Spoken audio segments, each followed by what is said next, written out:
Carlton Schwab has been the president and CEO of Texas Economic Development Council since 1999, where he's served on various boards and commissions. Schwab was the chair of the advisory committee of the Texas Legislative Conference in 2015 and 16. He was later named as honorary life member of the International Economic Development Council in 2017.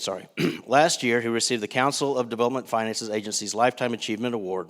Some of his previous roles include Director of Development at the LBJ School of Public Affairs at the University of Texas at Austin, Director of Deloitte Consulting, and Vice President of the Lubbock Board of City Development. Please welcome my friend, Carlton Schwab.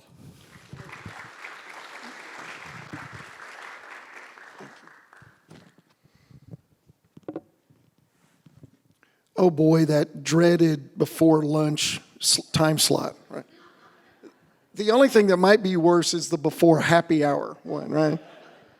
It's really great to be with y'all today. I always consider it a bonus to be outside of Austin when the legislature's in session. So driving up here last night and being here today, and I was in the Capitol yesterday, and was it Aaron that said it was Texas Tech Day? Did you know that, Terrell? It was Texas Tech Day in the Capitol yesterday. But it is great, and it's great to be here because I really and truly learn so much more about what's going on in economic development in our state when I'm out on the road and I'm out with people like y'all, the people in this room, than I do sitting behind my desk in Austin. And again, to do that during the legislative session, where I can kind of skip a day, is especially rewarding. You know, I'm reminded of the saying, I told Terrell this when we were chatting outside earlier, the best time to plant a tree was yesterday. The second best time to plant a tree is today.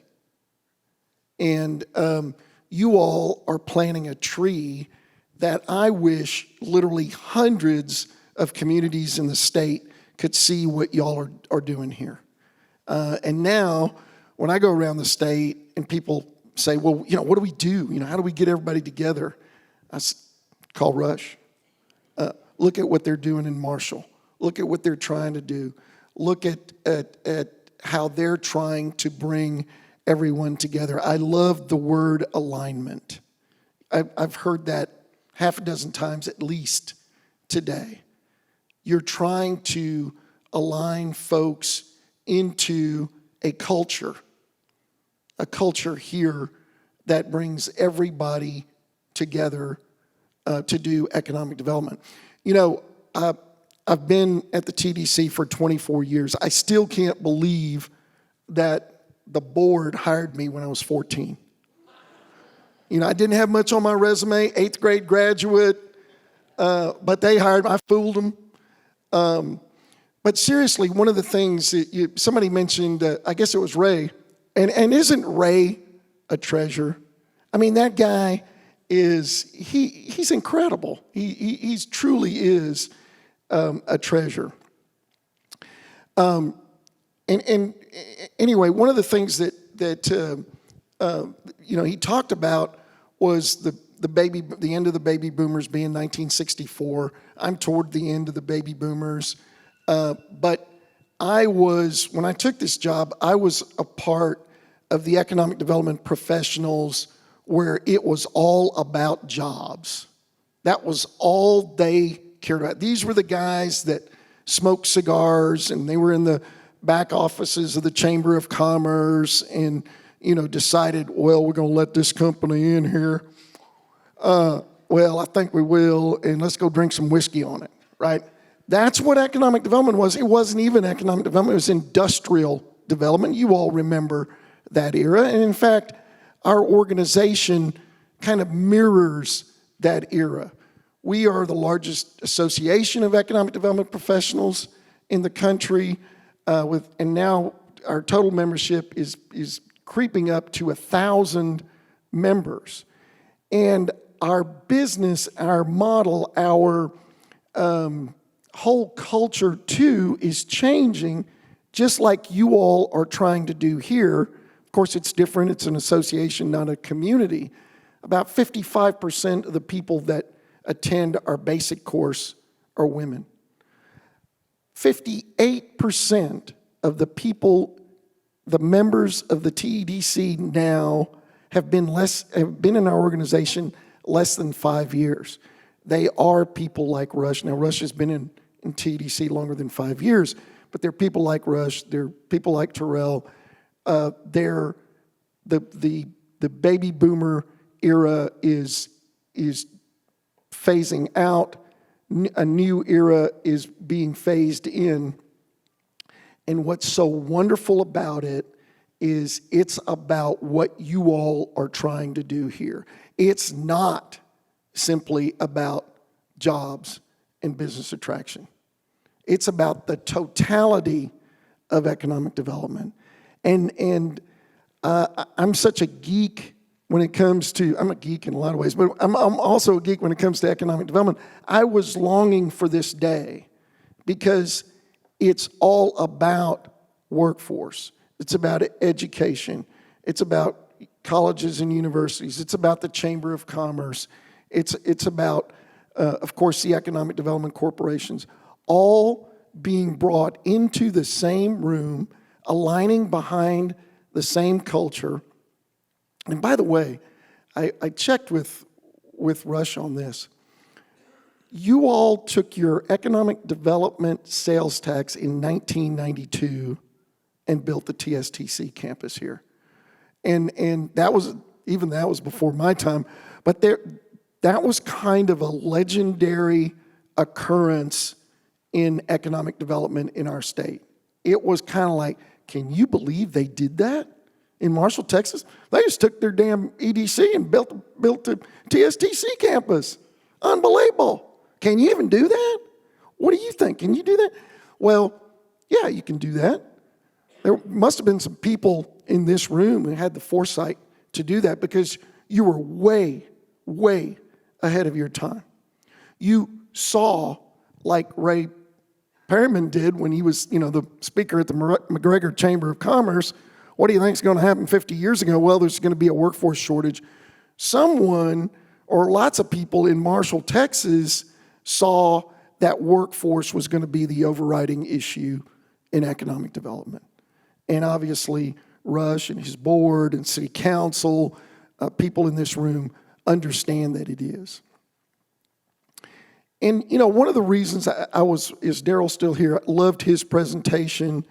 I used to be in site location, and that was a fun part of my career.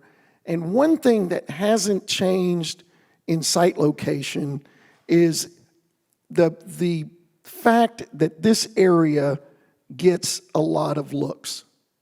It gets a lot of looks. What's different from when I was doing site location and looking in this area was we would come in, we would narrow a search down to 12 communities, and we would come into a place like Marshall and we would do employer interviews.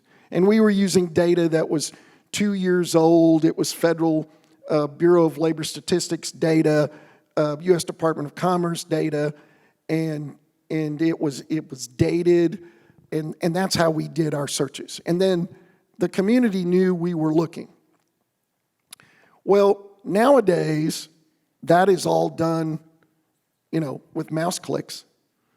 And I'm sure that you all get looks all the time that you never hear about because of some of the statistics that Rich went through, right? So as you change your culture here, I think one of the things that everybody has kind of either spoken to directly or talked to indirectly, and that is this whole idea of changing the mindset about manufacturing, changing the mindset about the non-college degree. You saw the wage rates of some of those high in-demand professions that are coming along. That's a slow cultural change. We've been talking about that in economic development for 20 years. In Europe, it's a totally different thing. Oh, you want You want to work in the tech industry? Great. Well, you don't have to go to college. Go to this technical school, and you're 20 years old. You make $75,000 a year or $100,000 a year, and it's more acceptable socially as a way to go. And I know I had my middle son. Daryl said it took him 16 and a half years to graduate. Well, I had one on the 8.5-year track, and there were a number of times I tried to steer him into technical training. Now, he was doing something that, I wanted to do, I still want to do when I grow up, and that's be a fly fishing guide in Montana. But nonetheless, he got through, and but I think about the years that, that he was not a high income earner because he kind of plodded his way through college. He's going to be fine. But nonetheless, thinking about that the idea of stickiness, several speakers today said Texas is sticky. 80% of people born in Texas stay in Texas. Obviously, all of us Texans, multi-generational Texans, we love Texas. Sometimes Texas is a hard place to love, by the way, but it's still, we love it. It's us. But nonetheless, take advantage of the stickiness, work on that culture of keeping people here, demonstrating to them that they can have a good career right here in Marshall, Texas, right here in Harrison County, right here in that labor shed area. And the opportunities will come. The opportunities will be here. You're going to get looks. And I failed to mention the U.S. manufacturing belt. Now, see how well y'all know your geography. Is this oval that is tilted. If you can, in your mind's eye, go from, say, Columbus, Ohio, across southern Indiana, and down as far down as Tulsa, Dallas, east, across the top of the South, which includes Shreveport, all the way to Atlanta, back up through the Carolinas, and then, over to Kentucky, Tennessee and Kentucky. In that oval, most of the new manufacturing projects in the United States take place. And contrary to some people's opinion, we don't get every one of those projects. And in fact, it has taken us losing a bunch of projects to demonstrate to the Texas legislature that they need to renew the incentive programs that are so important for us that help us make these projects happen, unfortunately. But it's in that tilted oval lies Marshall, right? So you're going to get looks. They look at that employment data, and they're like, well, we'd love to be in Marshall, but there aren't any, everybody that can walk and chew gum is employed, right?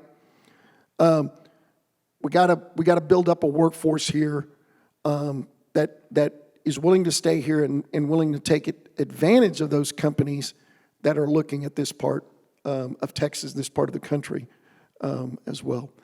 So in closing, congratulations on a great day. I can't wait to talk to other communities about what you all are doing, what you all have done. Stick together. This is a long-term process, but stick together. And I think, a lot of good times and good years are ahead of you. So thank you again for having me.